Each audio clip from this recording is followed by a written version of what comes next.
Hi you guys, welcome back to another card made from my scraps, and this time after doing some cards and mats, I had found myself with quite a few little strips, and I thought, well, let's do one of my favorite techniques, and that's just lining the strips up, mixing and matching, and making a card base for it. So here I have a whole bunch of different teal papers. One of them is two-sided, so that gives me two different cards. Unfortunately, I'm doing a standard A2 card base, and it's a little short, and then the angle or the little bigger than some of the strips that I have. So I do still end up with some strips at the end, and I end up having to cut a few extra strips, as you can see there. But I love this technique, and had I made this just a little bit smaller and then trimmed it up, so to either put it on a smaller card or to have a larger mat around the card, it probably would have worked out with my shorter scraps. But I'm okay with it because I love this technique. It's super easy to do. And here I'm going to go ahead and trim a little bit off the card base in hopes that a few more of the strips that I already have cut will fit. They'll all go at the bottom when I'm at the angle, but I'm hoping to get some extras to fit a little bit sooner than that. So really, I don't use a particular pattern. I think it looks better without a specific pattern. And I didn't put any, I have turquoise glitter paper in here. I didn't do silver glitter or white glitter. That would have looked nice too. But I just used plain white cardstock. And then you can see here I'm cutting a few extra little strips. And I wasn't specific about the width of it. They're all less than ½ an inch, but some are thinner than others. And this technique works if you have all the same size strip or different width strips. So it's just a fun technique, and you can use different color combinations. You can do this on different shaped bases. So if you had, you know, a large circle or an oval, you could do the same technique for all of those things. I do like it at an angle, not a super severe angle. So this is probably maybe a 20-degree angle. I'm not good at eyeing angles unless they're the easy ones.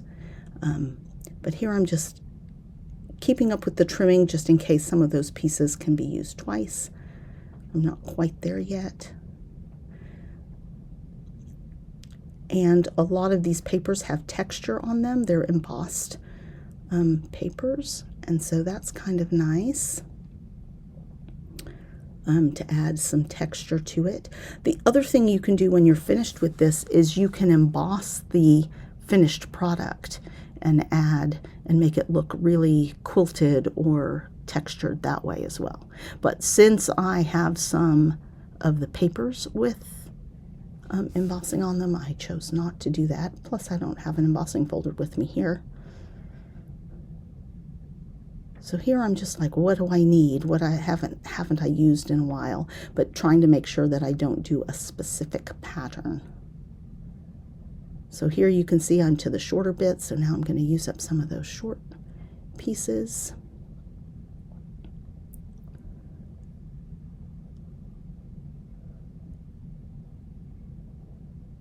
And I'm alternating working top and bottom. Not really worried which way I go.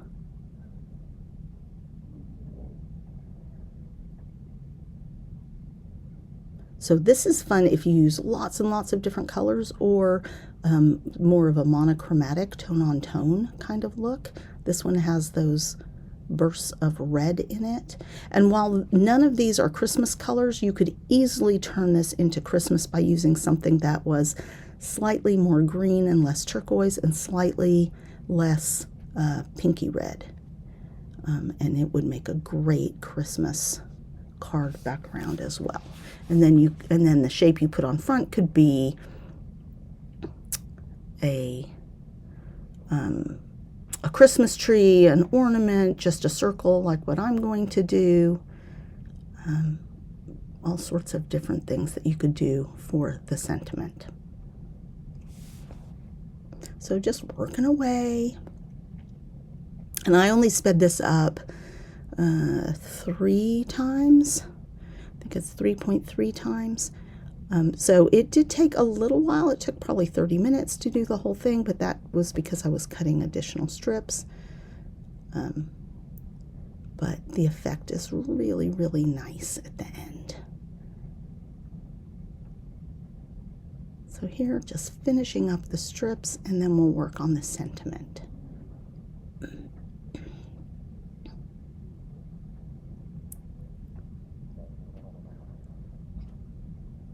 little bit of a thin red, and then one more at the bottom. And then just trim it up, and I think I just trimmed with my scissors. You do want to get that, let that glue dry for just a moment.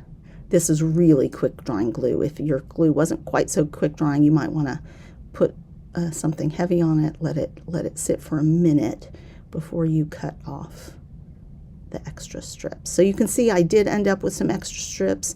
I went ahead and tossed those, but I could have gotten another card out of it with a smaller cross section to add the strips to.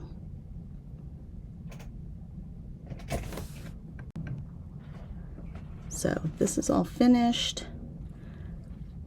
Now I will trim this up a bit before I put it on a card base. I'm not sure I do that now. I'm just looking, do I want to put it do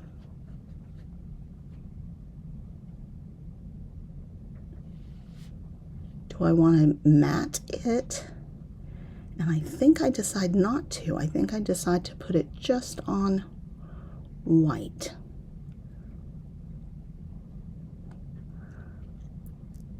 All right, so I have, these were still sitting out from my scrapbook page that I did, and I used them on the last card as well. I thought, well, if it works, let's keep it going. And I have a happy birthday die cut, and it comes with a shadow. So I'm going to use all my scraps, keep using up those scraps, and just deciding what I want the shadow in. And I end up doing it, I think, in the glitter.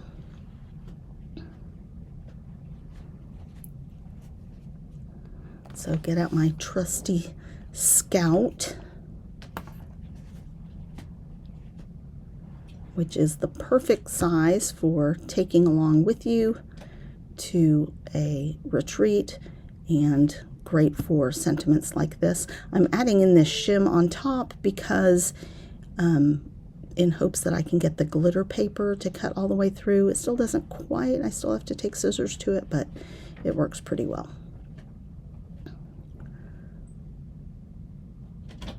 So this did not cut super, super clean. I think I end up recutting it actually and running it through again, which is pretty easy to do and get that in place. So I'm new, the Scout is new to me, so I'm not always sure when I need to add a shim and when I don't, so I'm still learning, and that varies by die and paper.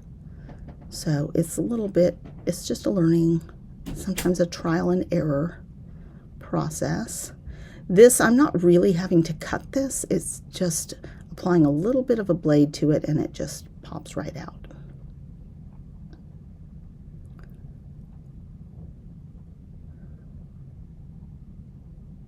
And again, I've said this before, it's because especially on the glitter paper, they use an adhesive to keep the glitter on there and not rubbing off, and so it makes it pretty elastic.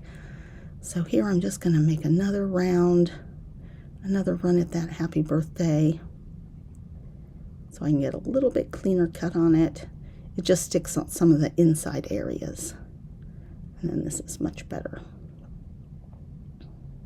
There were still 1 or 2 areas where I had to just pop it out with the scissors.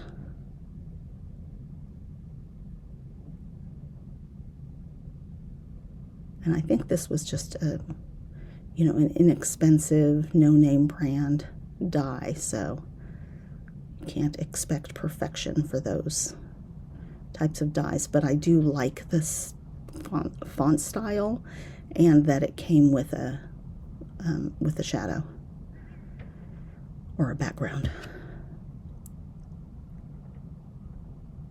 So this takes a little while. I could have edited it out, but it's also good for you to see the whole purpose. There's my mom bringing me something. She was in the room with me. I think she came in with snacks.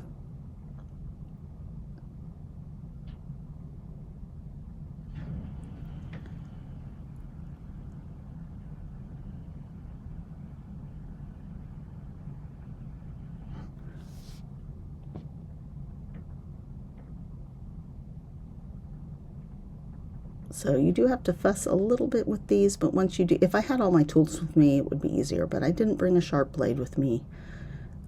I do have my pokey tool.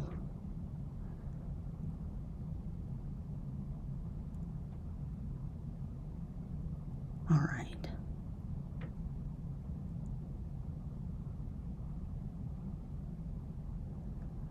So now I'm just going to play around with what I want to do, and I decide I'm going to do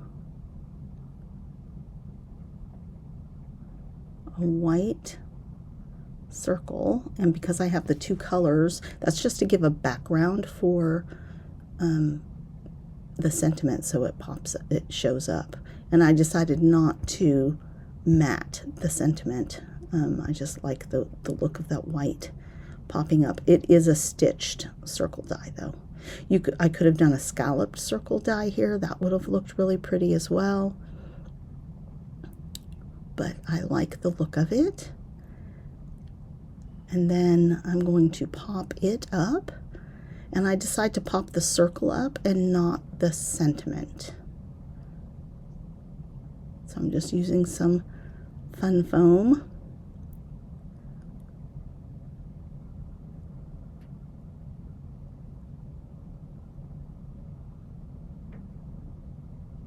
And then the sentiment. So I don't think that I trim this up and put it on a card base in this video. I will do that when I get home. I have limited card bases with me, but there you go.